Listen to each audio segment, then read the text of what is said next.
তো hello guys, তোমরা সবাই কেমন আছো? আশা করি খুব ভালো আছো। আমিও খুব ভালো আছি। তো গাইস, আজকে আবার চলে এলাম একটা চকচকে ধকধকে একদম পরিষ্কার মিনি ব্লগ নিয়ে। তো গাইস, ব্লগের শুরুতেই আজকের ওয়েদারটা ছিল পুরো আমার মনের মতো গাইস।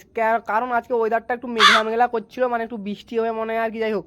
তো গাইস এই মেঘলা মেঘলা ওয়েদারে আমার মনটা একটু চা চা করছিল গাইস। সেই জন্য গাইস এই চা খাওয়ার জন্য আমরা সোজা চলে গেলাম এই বাজারের দিকে গাইস।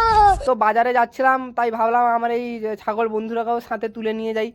তো গাইস যাওয়ার সময় এই বাচ্চারা আমাদের খেলতে রাখছিল, কিন্তু গাইস আমরা তো চা খেতে যাবো এখন, তাই খেলতে পারলাম না গাইস। তো দোকানে পৌঁছেই গাইস আমি চায়ের কথা বলে দিলাম কাকুকে।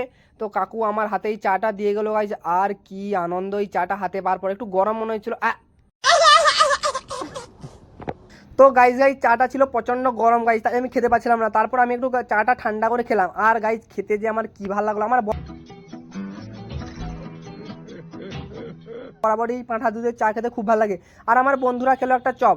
তারপর আমার খাওয়া দাওয়া কমপ্লিট করে আমরা সোজা চলে গেলাম রুমের দিয়ে গাইস। আর গাইস তোমরা কমেন্টে জানাও যে কার কার আমার মতো মেঘলা ওয়েদারে চা খেতে ভালো লাগে। আর ভিডিওটা ভালো লাগলে অবশ্যই লাইক করে দাও। Tata, bye bye.